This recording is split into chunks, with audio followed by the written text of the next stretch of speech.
Por que eu aceitei fazer essa apresentação?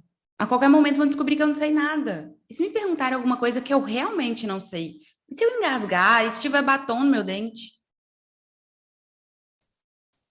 Ufa, terminei a prova. Ué, mas ninguém terminou? Deve ter feito alguma coisa errada. Será que eu pulei alguma questão? Será que eu entendi todas as questões? Será que eu tô fazendo a prova certa? Recebi uma mensagem de alguém da RH. Com certeza fui descoberta. Já sabem que eu procuro algumas respostas no Google, que eu tomei multa no radar de velocidade, que no inverno eu ia com pijama por baixo do uniforme da escola. Já era. Se identificou com essas situações? Saiba que você não está sozinha. Olá, ex-impostoras, bem-vindas a mais um episódio do nosso podcast. Esse é o nosso segundo podcast falando sobre a síndrome da impostora, para que a gente consiga cada vez mais atingir várias mulheres que consigam, para conseguir, na verdade, né, lidar melhor com essa síndrome, com essa impostora que acompanha a gente aí a vida toda. Eu sou a Camila E eu sou a Thaís. e a gente queria começar o episódio de hoje trazendo um pouquinho para vocês sobre a história desse termo. Então, a primeira vez que esse termo, síndrome da impostora, na verdade, era fenômeno impostor na época, foi citado pela primeira vez, foi lá em 1978 por duas pesquisadoras estadunidenses na Universidade de Geórgia, nos Estados Unidos, a Pauline e a Suzanne, e as duas fizeram uma pesquisa, fizeram um estudo com 150 mulheres da universidade. Elas escolheram essas 150 mulheres por serem mulheres que eram identificadas por outras pessoas como mulheres de sucesso, e em todas elas tinham uma coisa em comum. Elas não se sentiam boas o bastante. Elas sentiam medo de acabar sendo descobertas em algum momento. E de 1900, teletransportando de 1978 para hoje, para os dias de hoje, queria trazer para vocês um conceito do nosso dicionário mesmo, o conceito da palavra impostora. Impostora é aquela que faz se passar por algo que não é. Quem engana com falsas aparências, com mentiras, enganosa, mentirosa, trapaceira, farsante. Pesado, né? Pesadíssimo. E pensar que a gente vive com esse sentimento, né, de sentir uma fraude, sentir que a gente está enganando, trapaceando com as outras pessoas, é muito pesado, né? E na prática, como que isso se converte em ações no dia a dia, né? O que que isso faz a gente sentir na prática? Esse sentimento de síndrome da impostora faz a gente sentir que a gente não é boa o suficiente, que a gente não merece estar onde a gente está, faz a gente sentir validação, sentir necessidade, né, da validação dos outros constantemente, mas ao mesmo tempo ter medo dessa validação, né? Porque ao mesmo tempo que você quer que alguém confirme que você está fazendo do jeito certo, você morre de medo de, no final das contas, a pessoa falar que, opa, não, você não está certa mesmo. E aí acabou, né? E realmente descobrem que você é uma fraude. E é muita loucura, porque aí você tem esse sentimento, você não quer que a pessoa te descubra, mas você quer que o seu pensamento impostor, qual que é o objetivo da sua impostora? Ela quer ser validada. Então, o que que ela quer? Ela quer provar que ela estava certa o tempo todo. Que, na verdade, você não é boa o suficiente, que você não devia estar ali, que você realmente é uma farsa, e que você estava certa desistindo de todos os seus planos no final do dia. Exatamente. E ela faz você se lembrar muito mais às vezes que você errou do que quando você acertou. Então, talvez você não lembra de um elogio que você recebeu ontem, mas você lembra de uma crítica que te fizeram há 10 anos atrás, 15 anos atrás. Quem nunca, né, se pegou, eu vou dormir, de repente lembrei de uma crítica, de uma coisa que eu fiz errado há 15 anos atrás e que não faz a menor diferença na minha vida hoje, mas, meu Deus, aquilo me atormenta até hoje, né? É a sua impostora falando na sua cabeça. Outra coisa, dificuldade de receber os elogios, né, sobre seu trabalho, sobre a sua inteligência. Então, sempre que alguém fala, caramba, que projeto legal, como você mandou bem nisso, você pensa que você não fez mais do que a sua obrigação, né? Não fez mais do que o básico ali. Nas coisas É, até mais simples também, né, tá? Quando a gente sim, fala de elogio, lógico, tem os elogios do trabalho que a gente devia levar em consideração, mas a gente só leva as críticas. Mas, gente, quem nunca respondeu aquela maravilhosa pergunta de nossa, que roupa linda? E a gente responde, estava na promoção. Ou clássica, nossa, como seu clássica. cabelo tá bonito? Ah, porque ele tá sujo.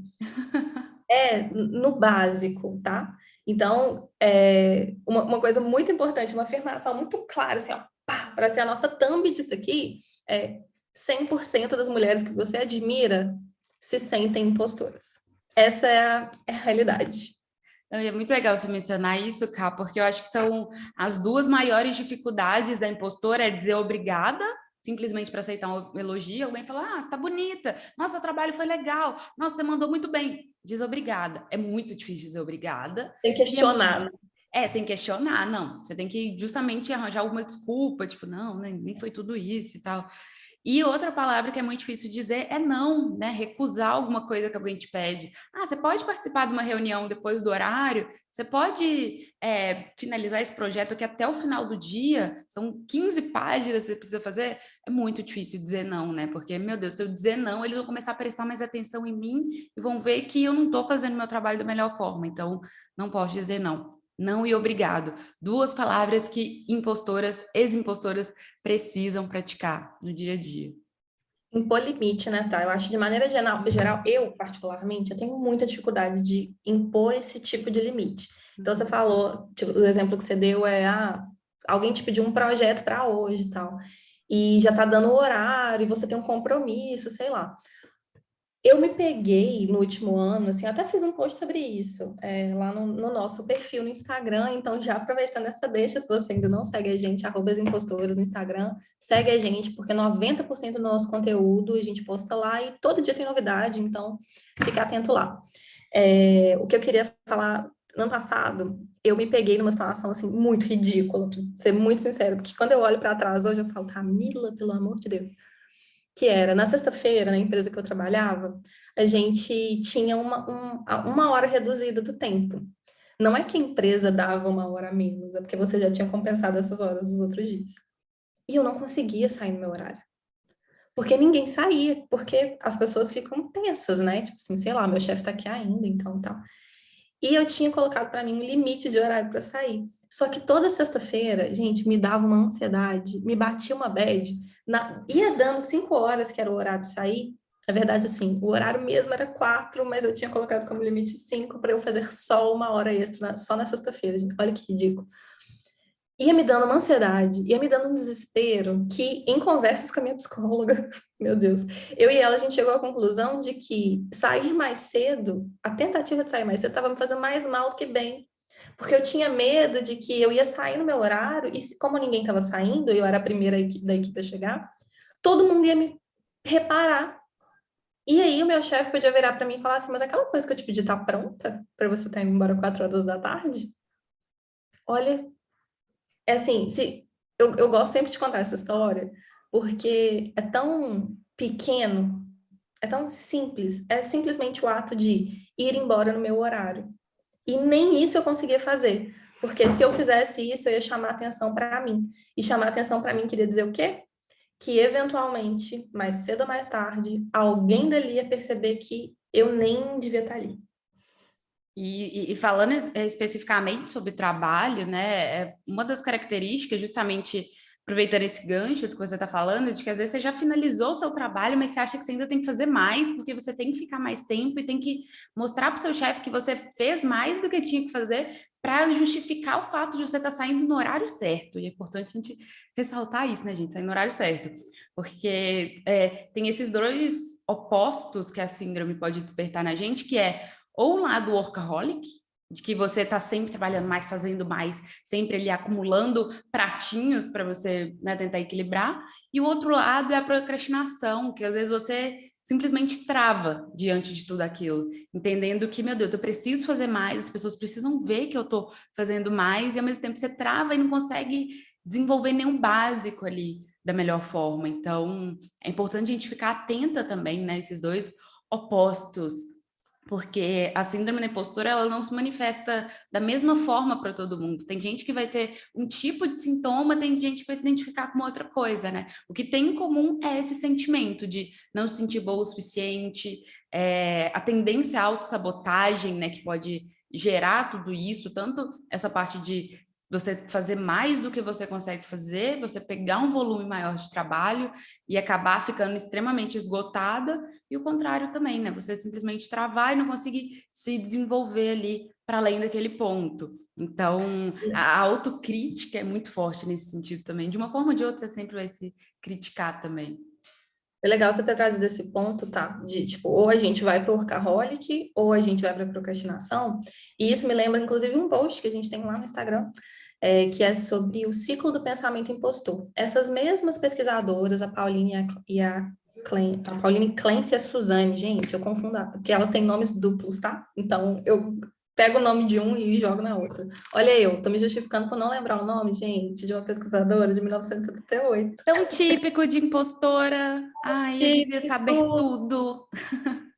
Então, e aí elas fizeram um segundo artigo, na verdade, se eu não me engano, é da mesma década, e nesse segundo artigo elas explicam como é que funciona o ciclo do pensamento impostor. Então, ou a gente trabalha demais, demais, demais, se prepara muito, então, o workaholic aí, ou a gente procrastina. Quando a gente procrastina, tem ali também um pensamento que vem com a autossabotagem, né? De eu vou deixar para lá, eu vou deixar para depois, porque eu nem vou conseguir mesmo. E tem, junto com isso, tem uma cobrança muito forte de se eu tenho que me preparar tanto assim, é porque eu não sou boa o suficiente. Porque se eu fosse, eu já saberia esse conteúdo.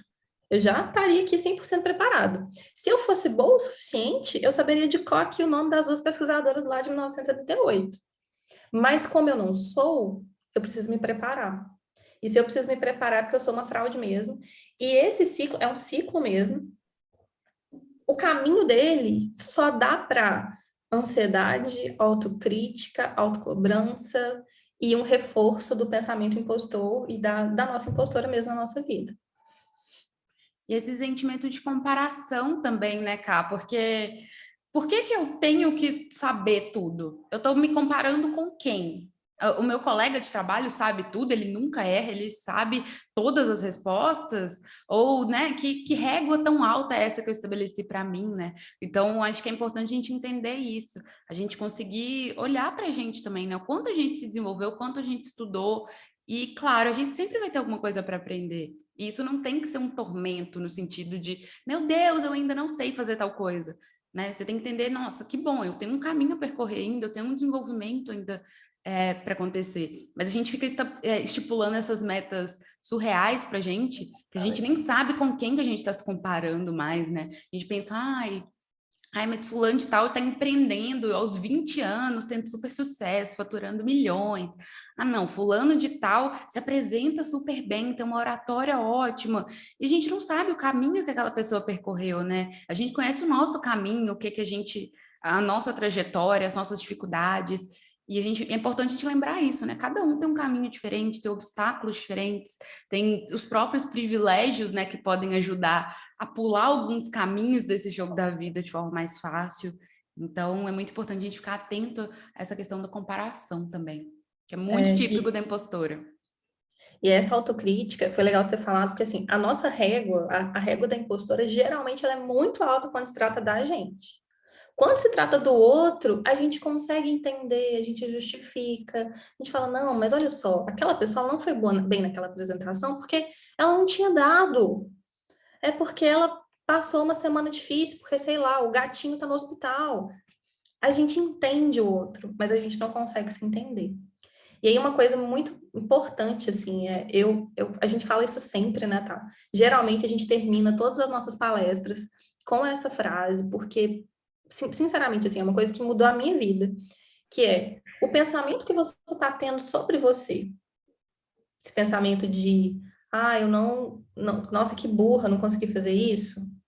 Nossa, que incapaz que eu sou, por exemplo. Eu não sei, não, agora eu posso falar que eu sei andar de bicicleta, mas eu não sabia andar de bicicleta. E aí, o pensamento que vinha na minha cabeça era, nossa, que idiota. Eu não sei fazer uma coisa tão simples. Se fosse a Thaís, que é minha amiga, que não soubesse, eu jamais ia ter esse pensamento sobre ela. Jamais. E eu ia entender todos os contextos que ela estava inserida para não conseguir.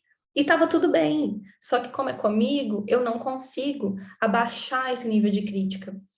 E uma coisa que a gente finaliza todas as nossas palestras falando é: se o pensamento que você está tendo sobre você, você não teria coragem de externalizar, de falar em voz alta para sua amiga, não repita esse pensamento para você. É a sua impostora falando, não é você. A gente não pode se tratar de maneira tão cruel, tão hostil. A gente não faz assim com os outros. Não faz bem. E só reforça, só dá força e poder para nossa impostora tomar as decisões da nossa vida pela gente. Com certeza, a gente acolhe as outras pessoas com tanta facilidade, né? É exatamente isso que a Ká falou. Se uma amiga chega falando, eu errei, nossa, eu fui muito mal, mandei muito mal na prova, não consegui tirar minha carteira, não consegui passar lá no teste de direção, nossa, não fui tão bem na apresentação que eu fiz. Qual que é a nossa tendência? A gente vai criticar a pessoa mais, a gente vai falar, não, realmente você foi mal, você devia ter se preparado mais, não, você foi péssima. Geralmente não, né? A gente acolhe a pessoa, a gente abraça, fala, não, tá tudo bem, isso não vai te definir, isso é um erro e tá tudo bem, faz parte, você vai melhorar e tá tudo bem, você vai ficar tudo bem, né? Mas quando é com a gente se critica muito, né? Então é muito importante a gente ter essa consciência e ter esse pensamento também da amiga dentro da gente, para a gente se acolher também, né? E pensando nesse contexto de que a gente não está sozinha, que tem muitas mulheres, muitas pessoas se sentindo assim, eu queria trazer alguns exemplos aqui de mulheres muito conhecidas, né, que a gente admira aí do mundo todo.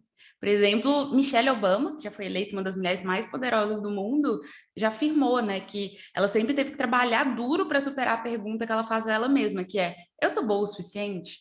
Então, a partir do momento que a gente pensa que, meu Deus, até Michelle Obama já se questionou sobre isso, e não só ela, né? A gente tem outras grandes referências também que a gente vê aí nas telonas, como Emma Watson, que já foi premiada mais de 30 vezes, gente, pelas atuações dela. Ela pensa que em algum momento vão descobrir que ela é uma fraude, que não é possível que as pessoas achem que ela realmente seja tão boa assim, porque ela acredita que ela não é. Então, quando a gente Inclusive, vê se essas você referências, a gente desculpa, vê tá? que, putz, a gente realmente, né? Onde essas mulheres estão, a gente admira tanto, até elas se sentem assim. Inclusive, se você assistiu o especial de Natal do Harry Potter, que saiu no fim do ano passado, você vai ver uma fala da Emma falando mais ou menos, ela não cita exatamente a síndrome, essa fala dela é de uma entrevista que ela deu, mas ela cita como que ela se sentia sozinha, como que ela se sentia sem apoio, especialmente por ela ser a única mulher, não a única mulher no elenco, claro, mas, né, do trio principal ali, a única mulher. E isso fez com que ela se cobrasse tanto que houve um período ali dos filmes que ela pensou em desistir. Ela pensou em não continuar fazendo os filmes. Olha, gente, olha que bizarro isso. Tipo, cara, Hermione, sabe? Não. Sim, e sobre representatividade, inclusive, é uma pauta que dá um outro episódio para a gente falar só sobre essas questões de representatividade, porque outra coisa importante da gente ressaltar aqui, que a gente tenta ressaltar sempre, é que a gente precisa entender que a síndrome da impostora não é uma coisa que existe apenas na sua cabeça, que nasceu com você. Não. O ambiente externo contribui muito para isso. Tanto que a gente decidiu falar sobre o termo no feminino, né? Síndrome da impostora, não síndrome do impostor, porque a gente sabe o quanto esses fatores externos relacionados, enfim, cultura patriarcal que a gente vive, contribuem para a gente se sentir assim, né? Então, acho que esse exemplo da Emma é muito claro sobre isso também. E com certeza a gente pode falar sobre isso em outro episódio, porque o assunto que rende, viu? Nossa, demais. E foi muito importante você trazer esse ponto mesmo, porque é, até o fato da gente, quando a gente se identifica com a síndrome, até o fato da gente se identificar, já surge uma autocobrança muito forte de, nossa, mas que fraqueza. Por que que eu me sinto assim? E não é assim, gente. O porquê desse sentimento nascer, o porquê de estar mais presente nas mulheres, é por todo um sistema que a gente está inserido. Então, no último episódio, se você não ouviu, volta e ouve o último episódio. Depois que acabar esse aqui, por favor, mas volta depois e escuta o último episódio também. A gente falou um pouquinho sobre isso, um pouquinho sobre esse perfeccionismo que a gente é cobrado desde criança. Então, a menina, eu até vi uma frase incrível de uma psicóloga, vou citar ela aqui, porque ela teve um problema de plágio, vou citar ela aqui na nossa descrição, porque ela realmente é incrível, uma psicóloga pesquisadora maravilhosa, que ela fala, a frase dela é algo como, os homens são ensinados a amar coisas, e nós somos ensinadas a amar os homens. A nossa vida inteira, a nossa infância, a nossa adolescência, a nossa fase adulta, o objetivo da sociedade, que a sociedade impõe para a mulher, é a perfeição. Então, se a gente está inserido num contexto que cobra da gente a perfeição, que a gente tem que estar bonita, arrumado, tem que ser inteligente, tem que entender de futebol, mas não pode cobrar, sabe? Tipo, é muita coisa. Não tinha como ter um resultado diferente. E aí, importante, disclaimer, se você está se identificando nesse momento como uma mulher que tem aí presente, né, nos seus pensamentos a síndrome da impostora, não se cobre pelo fato de você ter a síndrome, de verdade. Não é sua culpa, não é por você, é todo um contexto, é toda uma história, todo um sistema que só alimenta e contribui cada dia mais para a gente se sentir assim. E você não está sozinha mesmo. É exatamente isso, e a gente criou, né, a Ex-Impostora justamente para isso, para ser essa rede de apoio, onde a gente pode falar abertamente sobre o assunto, porque a gente descobriu, pelas nossas próprias experiências, conversando uma com a outra, sobre o quanto a gente se sentia impostora, que falar sobre esse assunto já é um grande passo para a gente lidar com ele, especialmente quando a gente descobre que outras pessoas também se sentem assim. Então, mais uma vez, sigam o nosso perfil, @eximpostoras, lá a gente compartilha nossas experiências, nossos estudos também sobre esse assunto, e é um espaço aberto para a gente desabafar, para a gente conversar, para a gente rir também, né? A gente fala que é um espaço aberto para qualquer tipo de conversa entre nós. Isso aí, segue a gente lá. É E isso? aí, vamos falar do desafio. A gente não pode terminar esse Claro, episódio verdade, sem verdade. desafio. Boa. Vamos de desafio, gente. A gente quer trazer um pouquinho desse conteúdo aqui para vocês, para a prática, porque a gente acredita muito também que não adianta a gente só trazer conceito, trazer a história de outras mulheres, se a gente não conseguir fazer com que vocês levem isso para a prática, para o dia a dia de vocês. E como nosso objetivo aqui é falar sobre a síndrome, para também ajudar as mulheres a lidar melhor com elas, a gente precisa trazer prática. Então vamos de para casa. Tem um post lá no nosso Instagram e a gente quer que vocês reflitam, pensem um pouquinho aí sobre a vida de vocês. Vão lá no nosso post e comentem com a hashtag Desafio Ex-Impostoras. A gente precisa que vocês contem pra gente 3 pequenas conquistas que você teve na vida. Por que isso? Um grande desafio que a gente tem enquanto impostora, quando a gente se sente impostora, é a gente olhar para o que a gente fez na vida e conseguir identificar ali vitórias, mesmo pequenas coisas, porque também a gente acha que conquista é, sei lá, comprei uma casa. Não é assim, não, gente. A gente tem pequenas conquistas no dia a dia. Então, fazer esse exercício de olhar para a nossa história, para a nossa trajetória, identificar ali pontos que a gente, cara, isso aqui arrebentei, fui bem pra caramba nisso aqui, é uma forma da gente afastar um pouquinho a nossa impostura. E por isso a gente está lançando esse desafio para vocês aí. Então, se você está escutando a gente, nosso ouvinte, corre no nosso Instagram, hashtag Desafio Ex-Impostoras, e conta pra gente 3 conquistas da sua vida. Boa, já vou lá comentar as minhas também. Acho que a primeira, com certeza, vai ser a gente estar gravando esse podcast, que é um Com sonho, certeza. é uma vontade antiga nossa, né? A gente já tem o projeto há 2 anos e a gente já fala sobre isso há muito tempo, mas a gente nunca se sentia totalmente preparada. Bem típico de impostora, né, gente? A gente achava que a gente não era boa o suficiente, ninguém ia querer parar um tempo para ouvir a gente. E estamos aqui vencendo isso junto com vocês, então já é uma grande conquista para gente. É isso aí. E aí, fim do jabá, segue a gente, comenta lá nesse post. Muito, muito, muito importante. Nossos episódios aqui saem a cada 15 dias. E o nosso próximo episódio vai ser sobre liderança e posicionamento. Então, já coloca aí, salva na sua agenda, coloca um lembrete para você vir aqui conversar com a gente. E, obviamente, lembrando que a gente está sempre aberto a receber temas, receber críticas e sugestões, por favor, gente. A gente já é muito crítico com a gente mesmo, tá? Então, com amorzinho, com carinho, mas o nosso objetivo aqui é crescer também e crescer também junto com vocês. Então, a gente está sempre aberto. E é isso aí. É isso, muito obrigada, mulheres ex-impostoras. Seguimos juntas. Beijo. Até o próximo.